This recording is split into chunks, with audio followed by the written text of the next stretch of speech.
said You don't raise your children the way violence we of do. will is a common thing. I mean, a 9-year-old boy in Gaza is more of a man than a 25-year-old in America. You prolong adolescence to an absurd degree. You don't prioritize maturity. But at the same time, you sexualize your children very early.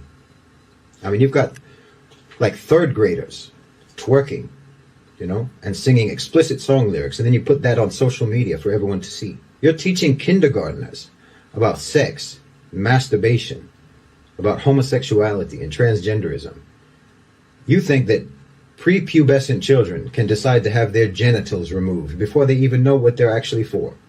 You put little girls in beauty contests and try to turn them into, miniature Beyoncés and Cardi B's singing about WAP. 12% of 12-year-olds in the U.S. are already sexually active at 12. And that's from a study 10 years ago. So you can expect that the percentage is even higher now. 6.5% of them had actually already engaged in anal sex by the age of 12. The majority of sex offenders in the West victimize children. And they say about 90% of sexual assaults on children are never even reported. So imagine what the real numbers are. No, you have a pedophilia problem in the West. And no matter how much you wish you could, you can't shift that over to us. We're not going to help you justify your sickness. Islam does not approve of this. I approve that message. You too. That was kind of deep. He kind of told us about ourselves real fast. I don't got nothing to add either. Like that shit. Why do y'all think we're so stuck on doing the wrong thing though? Like, why? Look, there's no debate about what he just said. We're all on the same page. So maybe that's where we need to start. Start with protecting the kids. How do we do that? Get married. So them daddy can protect. Have a large family so that people can be I've seen this before. Let me tell you. Some of the family, you got to be careful because that's where a lot of that. Right. Yeah. But if they were all. But I saw the solution for that. Yeah. Real fast, you guys. I saw on YouTube where a guy, they interviewed a pedophile, and he said that he did not go, he went after kids who had single moms. He went after kids who did not have a dad in the household. Yep. If the parent was struggling, not in the household. I seen that. He was identified. He said usually is kids who are poor. He said kids that come from a single parent household. He wouldn't mess with kids whose father was involved. Yep. Yeah, he laid it out. Yeah, I saw that. You saw that. So I can't speak on this guy's what Islam because I don't know it. So I'm not educated. I'm ignorant to the religion except for what I hear from Missy Nas, right? But his points, geez, I don't have anything to add except for cut off the body parts of pedophiles and we can start there and then we can rest out. Like this guy was on. I'm gonna have to sit on that for a minute because that was pretty damn solid to me. One thing that stood out to me was this. And I think I struggle with this too. By providing your kids a safer, more abundant lifestyle, what do you rob them of, right?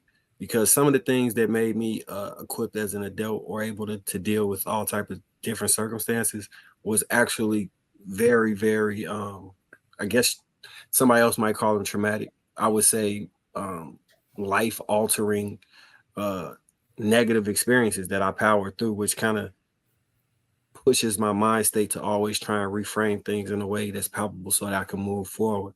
I think when he was talking about the Gaza Strip, that's a war zone, right? Mm-hmm. When he says we're prolonging their adolescence, I think we're doing that by making everything roses and bubbles. And I struggle with the thing of it's kind of like simulated adversity that they still can be safe in. And what is the limit where it's too much and what is enough? Because I agree, we're not I remember when I was 13 with other kids that was my age, and they were like children to me mentally because of they just hadn't been through nothing yet. Like I remember thinking like, oh, you got both your parents, and I'm wrong for this, but like you're soft, you can't survive, you know what I'm saying? But that was my trauma response for everything, right? So even though I have negative traits that was associated with that, I had an abundant amount of positive traits that I could draw from that other kids couldn't. So like that's what I found interesting about that. Outside everything else, I agree with. I know we're not supposed to be like digging into the chat, but that video or that interview was not supposed to be like propaganda for the rest of the world or the US in specific to become a Muslim state, right? That video was a response to the way that particular Muslim state was being criticized based on Western values. And as much as what he said was right, there's so much pushback when people like him say things like that, even though those are the same values that people are trying to advocate for in the West. People are trying to advocate for the safety of children. People are trying to advocate for more marriages. People are trying to advocate for functional households. People are trying to advocate for, what used to be in the margins of society that has now taken over to be pushed back into the margins, right?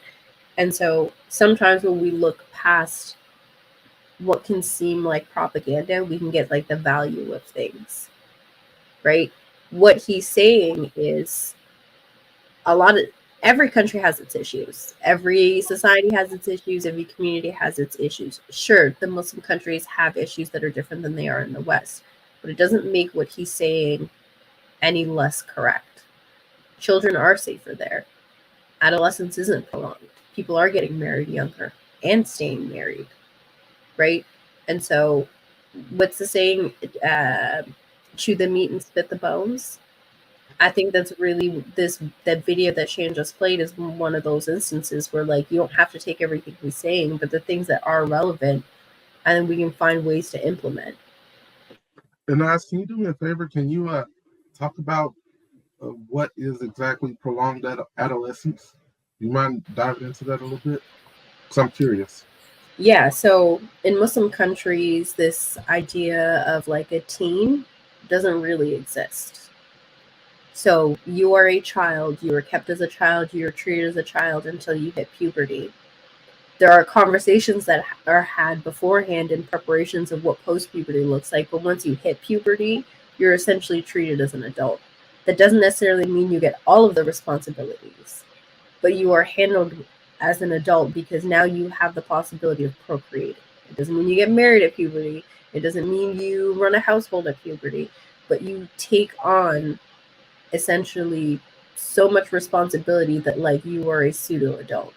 Whereas in the West, when it comes to like the teen years, you're in this limbo where like you're not really a child, but you're still kind of coddled, and you're not really prepared for like we talk about so often, like our 18-year-olds really equipped to make decisions that are going to impact the rest of their lives, and parents are put in a position where you have to force your kid to figure out what degree they're going to take if they're going to post-secondary, right? They don't have those issues because they're treated as adults from such a young age that they cultivate this level of like maturity and responsibility. So that's kind of what that prolonged childhood is talking about.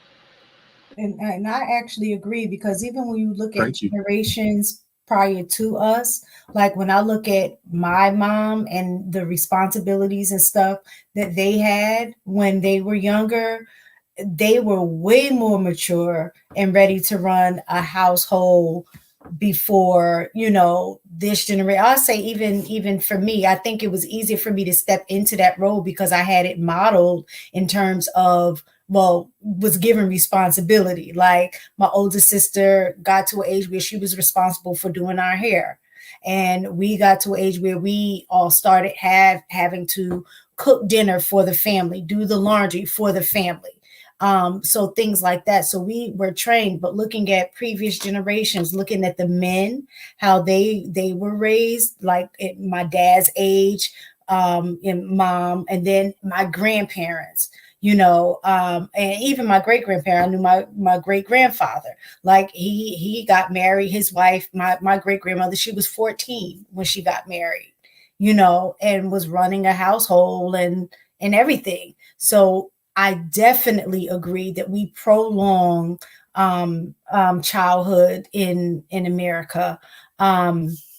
But I do think there is a difference too between giving responsibility to become a full grown adult, versus giving responsibility that will lead you to be a full functioning adult. So that's kind of where I balance, because and this is just me, but I guess in that environment at 14, thinking about a 14-year-old now, they're not ready to be somebody's wife or somebody's husband. But I do think that they're at the age that they can be prepared and taught how to be somebody's wife or how to be somebody's husband. And we don't do that at all.